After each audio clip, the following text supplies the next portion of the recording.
ஓம் சரவண பவ. வேல் இருக்க வினை இல்லை, மயில் இருக்க பயமும் இல்லை.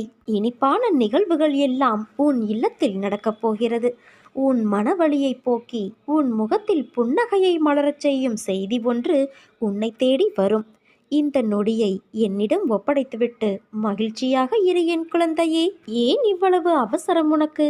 உன்னுடைய வாழ்வில் எதை நினைத்தாலும் உடனே அதன் முழு பலனும் கிடைத்துவிட வேண்டும் என்று நீ அவசரப்படுகிறாய். நீ நினைத்தது நடக்கவில்லை, நாள் தள்ளிக்கொண்டே போகிறதே. என்ன நினைத்தாலும் நடக்காமல் போகிறது. இது போன்ற மனக்குழப்பத்திலிருந்து நீ முதலில் வெளியே வா. முதலில் நடப்பது அனைத்தும் நல்லதற்கே என்று நினை. நீ நிச்சயம் என் பரிபூரண ஆசிர்வாதத்தை பெறுவாய். நான் உன்னை என்றுமே கைவிட மாட்டேன் தங்கமே. நீ மனமுடைந்து போகும் அளவு உன்னை சோதனைகள் சூழ்ந்துள்ளது. நீ அவற்றையெல்லாம் துச்சமாக நினை. என்மேல் நம்பிக்கை இருக்கிறதல்லவா? உனக்கான நல்வழியை உன் கண்களுக்கு புலப்படும்படி நான் உன்னை அழைத்துச் செல்வேன். நம்பிக்கை ஒன்றுதான் துயரங்களை தீர்க்கும் மருந்து. முதலில் நம்பிக்கை தைரியத்தோடு இருந்த உனக்கு இப்போது நம்பிக்கை குறைந்து விட்டது. நீ அனுபவிக்க வேண்டியதை அனுபவித்துதான் ஆக வேண்டும். ஆனால் அதற்காக பதற்றப்படாதே, பயப்படாதே. ஏனென்றால் உன் தந்தையான நான் உன்னோடுதானே இருக்கிறேன். நம்பிக்கையோடு உன் கடமையை நீ செய். உனக்கான அந்த நல்ல நாள் நிச்சயமாக உன்னை தேடி வரும். மகிழ்ச்சி, ஆரோக்கியம், நற்பெயரோடு எல்லா செல்வ வளங்களையும் பெற்று சீரும் சிறப்புமாய் வாழ்வாய். அதற்கு உன் தந்தையான நான் பொறுப்பு. உன் தங்கமே, காத்திரு. நீ மேன்மேலும் வளர்ந்து வளர்ச்சியடையப் போகிறாய்.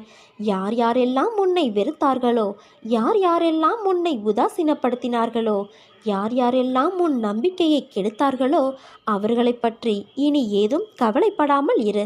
உனக்கு நான் இருக்கிறேன். கோபம் வேண்டாம் குழந்தையே. தினம் தினம் நீ வழிபடும் என்னையே பல பேர் திட்டத்தான் செய்கிறார்கள். ஆனால் அதற்கு நான் பொறுமையாக இல்லையா? நீயும் காத்திரு. உனக்கு வரும் அனைத்தையும் நானே ஏற்பேன். என் அனுமதி இல்லாமல் உனக்கு எதுவும் நடக்காது. எவரும் எதையும் நாடவும் முடியாது. கலங்காதே. அனைத்தும் பொடி பொடியாக போகிறது. கண்களை மூடிக்கொள்ளாதே. என் நாமத்தை உச்சரிக்கும் உன் மனம் எப்போதும் தெளிவாக இருக்க வேண்டும். இழந்ததையெல்லாம் நீ மீண்டும் பெறப்போகிறாய். உன்னை நாடி வரும் நேரம் இது. பிரிந்தவர் சேரும் நேரம். காத்திரு குழந்தையே. உன் கைகள் பல பேருக்கு உதவும் நேரம் இது. என் பக்தனுக்கு குறைகள் ஏற்படாமல் உன் தந்தையான நான் பார்த்து கொள்வேன். இருளை கண்டு நீ மிரண்டு விடாதே. வாழ்க்கை என்றால் இன்பமும் துன்பமும் இணைந்ததுதான். இன்பத்தை மட்டுமே அனுபவித்தவனும் இல்லை, துன்பத்தை மட்டுமே அனுபவித்தவனும் இல்லை. கடினமான காலங்களில் நீ எதிர்கொள்ளும் அனைத்து பிரச்சனைகளும் உனக்கான வாழ்க்கை பாடத்தை கற்றுக் கொடுக்கவே வருகிறது. அதை நீ உணர்ந்தாலே போதும் குழந்தையே. உன் மனம் சீராகும். நம்பிக்கையோடு செயல்படு. உன்னை அதிகம் அவமானப்படுத்தியவர்கள் முன் நீ தலை நிமிர்ந்து வாழும் வகையில் உனக்கான முன்னேற்ற பாதையை காட்டி நான் பெருமையடைய செய்வேன். உனக்கு ஒரு விஷயத்தை முதலில் தெளிவுபடுத்த விரும்புகிறேன். அன்பு குழந்தையே, என்னை நீ வணங்கினால் நான் உனக்கு அதிகமாக சோதனைகளைத்தான் கொடுப்பேன் என்று மற்றவர்கள் சொல்வதை கேட்டு பீதியடைவதை முதலில் நிறுத்து. என்னிடம் வந்ததால் நீ சோதனைக்கு உட்படுத்தப்படுவது இல்லை. உன் கர்ம வினைகள் உன்னை இந்த பாடாய்ப்படுத்துகிறது. அந்த சூழலில் என்னை மாதிரியான ஒரு குரு உனக்கு அமைவது என்பது நீ செய்த பாவத்திற்கு இடையில் கொஞ்சம் புண்ணியம் செய்திருப்பதால்தான். அதனால் பயப்படாமல் என் துணையோடு உன் கர்ம வினைகளை நீ கழித்து வா. அடுத்து நான் சொல்ல விரும்புவது, என் பக்தன் என்பது சாதாரணமான காரியமல்ல. யாரிடமும் இல்லாத மனோதிடமுடையவனாக இருப்பான். என்னை குருவாக அடைந்த எவனும் அவ்வளவு சாதாரணமாக எதற்கும் கலங்க மாட்டான். தலை போகின்ற விஷயமானாலும் என் தந்தை இருக்க என்ன கவலை என்று எதிர்த்து நிற்பான். கோழையைப் போல தற்கொலைக்கு முயல மாட்டான். எதற்குமே தற்கொலை தீர்வாகாது குழந்தையே. இனிமேல் என் குழந்தைகளிடமிருந்து வாழவே விருப்பமில்லை என்ற சொற்களை நான் கேட்கக்கூடாது. உன் வாழ்க்கையே இருண்டு போனாலும் அதில் என்னால் விளக்கேற்ற முடியும். அந்த நம்பிக்கை உனக்கிருந்து யார் என்ன சொன்னாலும் கவலைப்படாது. என்னுடைய சங்கத்தில் நீ இருந்து பார். நீ சோதனைகளை சந்திக்கிறாயா, இல்லை சாதனைகளை சந்திக்கப் போகிறாயா என்று. ஆனால் அதற்கு என்ன முக்கியம் தெரியுமா? என்னிடம் நம்பிக்கையோடும் பொறுமையோடும் காத்திருக்க வேண்டும். சீக்கிரமே உனக்கு நல்ல வழி பிறக்கும். என்னை முழுவதுமாக நம்பு. அப்போது நான் உனக்கு இளைப்பாறுதல் செய்வேன். என்னிடம் முழு மனதோடு கேள். என்னிடம் உள்ள அனைத்தையும் நான் உனக்கு தருவேன். சோதனையும் வேதனையும் உன்னை சோர்ந்து போக செய்வதற்கு வருவதல்ல குழந்தையே, போதனை செய்வதற்காகவே வருகின்றன. போதனையை உணர்ந்தால் உனக்கு அனைத்தும் சாதனையாக மாறும். ஒவ்வொரு நிலையை நினைத்தும் நீ ஏன் வேதனைப்படுகிறாய்?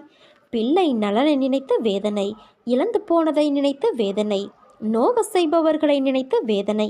இப்படி வேதனை மேல் வேதனைப்பட்டு எதை சாதிக்கப் போகிறாய்? உன் கவலையால் எதையேனும் சாதிக்க முடிந்தால் அதை என்னிடம் சொல்லேன்.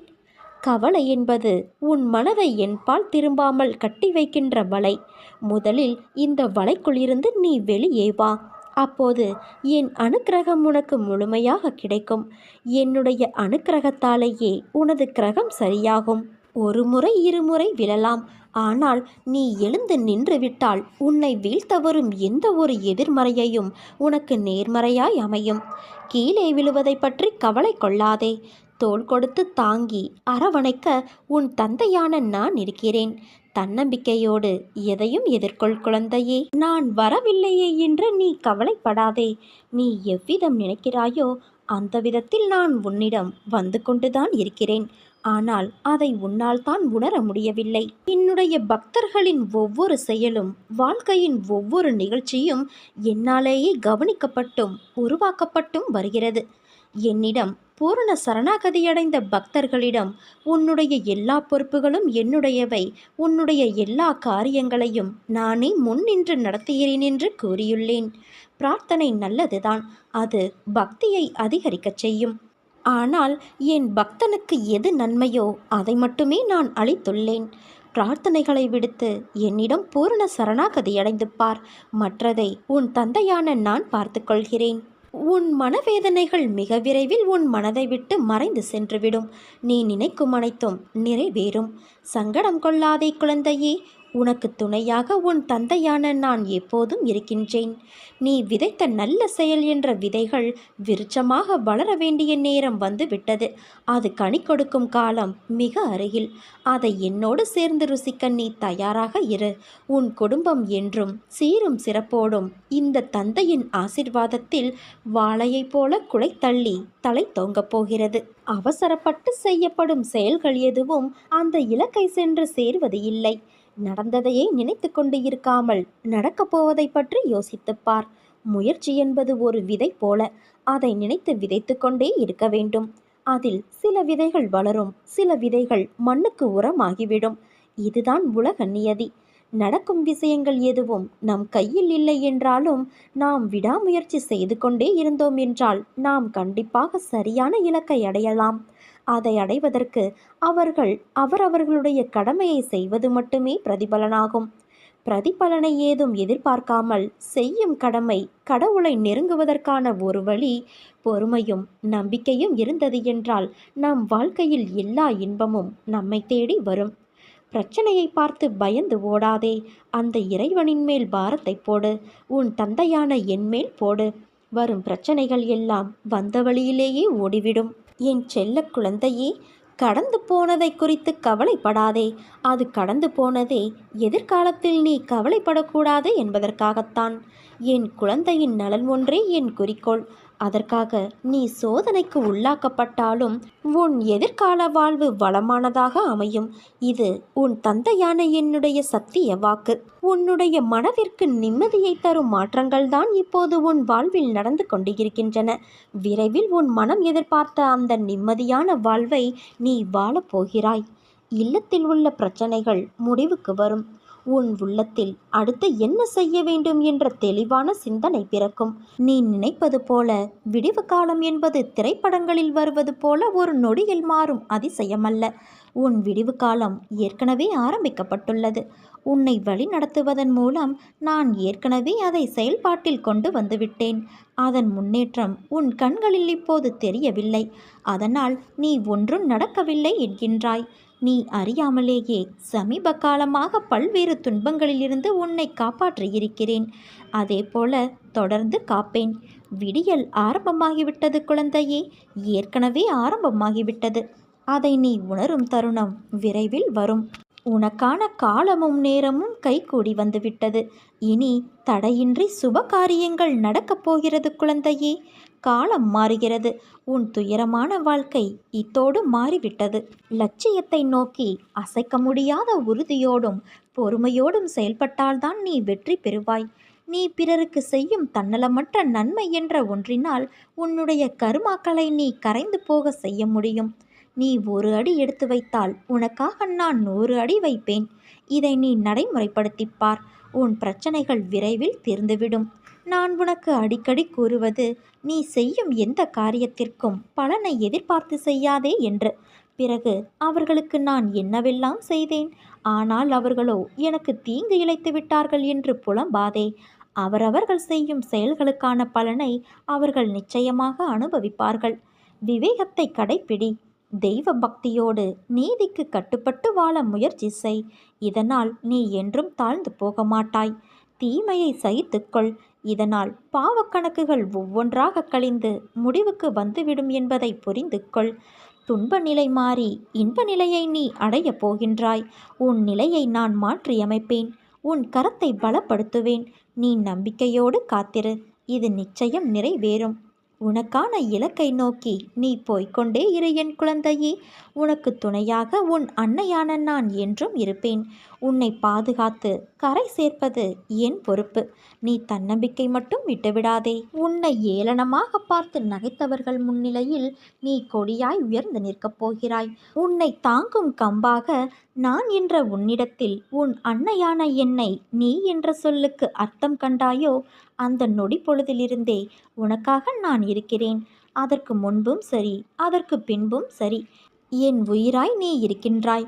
என் பரிபூரண அருளும் ஆசிர்வாதமும் அன்பும் எப்போதும் உனக்கு உண்டு. உன் கண்ணீரை துடை. உன் கண்களிலிருந்து கண்ணீர் வலியக்கூடாது. இது உன் உயிராய் நினைக்கும் உன் அன்னையான என் மீது ஆணை. நிச்சயம் வாழ்வில் நீ சந்தோஷமாக வாழ்வாய். நீ ஜெயமாக எல்லா செல்வ வளங்களையும் பெற்று சீரும் சிறப்புமாய் வாழ்வாய். உன் வாழ்க்கையில் இது ஒரு பொற்காலம். நீ முயற்சி செய்தது அனைத்தும் நிறைவேறப் போகிறது. இனி உன் வாழ்க்கையில் எல்லாம் ஜெயமே. நீ மகிழ்ச்சியாக இருக்கப் போகிறாய் குழந்தையே. இரவும் பகலும் எப்போதெல்லாம் நேரம் கிடைக்கிறதோ, எவன் ஒருவன் என்னை நினைத்து தியானம் செய்கிறானோ அவன் இனிப்பும் சர்க்கரையும் போல, அலையும் கடலும் போல, கண்ணும் ஒளியும் போல என்னோடு முழுமையாக இணைகிறான். அப்படிப்பட்டவன் எதற்கும் பயப்பட தேவையில்லை. உன்னுடன் தான் நான் இனி இருக்கப் போகிறேன். உன் அன்புக்கும் பக்திக்கும் ஈடு இணையாக நானே உன் அருகிலிருந்து உன்னை பார்த்து கொள்ளப் போகிறேன். என்னை ஆனந்தத்தில் மூழ்க செய்த என் குழந்தையின் வாழ்க்கையில் இனி இருள்படாமல் பாதுகாப்பேன். இது உறுதியாகும். உன் வாழ்க்கையை இன்றைய நாள் வரை உன்னை காயப்படுத்திய விஷயங்கள் எல்லாம் உன் முந்தைய கர்மாக்களின் எதிரொலி. மழைக்கு முன் எப்படி இடியும் மின்னலும் வருமோ, அதே போலத்தான் உனக்கு வசந்த காலம் வருவதற்கு முன்பு இந்த கஷ்டம் வருகிறது. உன் யூகம், உனக்கான பூமி, உனக்கான வாழ்க்கையெல்லாம் உன்னை சேரும் நாள் மிக விரைவில் இருக்கும். உன் சந்தோஷ கண்ணீரை பார்க்க என் மனம் ஏங்குகிறது. நீ என்றும் தலைத்து வேரூன்றி நின்று வளர்ந்து மேலோங்கி நிற்பாய். உன் பிரச்சனைகள் எல்லாம் மண்ணில் தன் வளர்ச்சியை 1000 தடங்களை காணும் விதையாய் உன்னை உன் அன்னையான நான் விதைத்துள்ளேன். நிச்சயம் நீ அடைக்கலம் தரும் மரமாய் வளர்ந்து நிற்பாய். பயப்படாதே. உன்னில் வெற்றி தீபத்தை நான் ஏற்றுவேன். உன் நம்பிக்கை, பொறுமை, எதையும் தாங்கும் உணர்வு எவ்வளவு உன்னதமானது என்பதை நான் அறிவேன் குழந்தையே. உன் சந்தோஷத்தில் என் சந்தோஷம் இருக்கிறது. உன் அழுகையில் என் கண்ணீரும் இருக்கிறது. நான் உன்னை தேடி வந்து கொண்டு இருக்கிறேன். நடப்பதையெல்லாம் பார்த்து கொண்டு இருக்கிறேன். இனி நடக்கப் போவதையும் அறிந்துள்ளேன். எத்தனை துயரங்கள், எத்தனை இழப்புகள், எத்தனை மாற்றங்கள், அத்தனையும் எனக்கு தெரியும். உனக்கு நடந்த நிகழ்வுகளுக்கு எல்லாம் நான் ஒரு கணக்கு வைத்திருக்கின்றேன். இவை அனைத்துமே மாறப்போகிறது. உன் வாழ்வில் உன் அன்னையான நான் மாற்றி அமைக்கப் போகிறேன். நீயோ உன் குடும்பமோ, ஏன் உன் தலைமுறையே இதற்கு மேல் கலங்கப் போவது இல்லை. உன்னை எந்த விதமான துயரங்களோ கஷ்டங்களோ நான் நெருங்க விடமாட்டேன். போன ஜென்மத்தில் நீ செய்த புண்ணியத்தால் உன் கர்ம பலன்களை விலக்கி உன்னை உயர்த்த நான் கடமைப்பட்டுள்ளேன் குழந்தையே. கலங்காதே. இனி நீ எடுத்து வைக்கும் ஒவ்வொரு அடியும் விரைவில் விருட்சமாக மாறி பிரகாசமாக நீ ஒளி வீசப்போகிறாய். நீ ஆனந்தத்தை அனுபவிக்கும் காலம் இதோ வந்துவிட்டது. நான் உன்னை தேடி வந்து கொண்டே இருக்கிறேன். நீ எதையும் வெளியே காட்டாதே. உனக்கான மிகப்பெரிய சொத்து நிம்மதிதான். உன்னை மதிக்காதவர்களுக்கு அதை செலவழிக்காதே.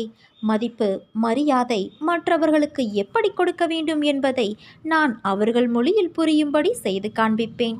அதை நினைத்து நீ கவலைப்படாதே குழந்தையே. உன் வாழ்க்கையை நீ வாழ பழகிக்கொள். எல்லா செல்வ வளங்களையும் பெற்று நீ நிச்சயம் நிம்மதியாக சீரும் சிறப்புமாய் வாழ்வாய். அதற்கு உன் அன்னையான நான் பொறுப்பு.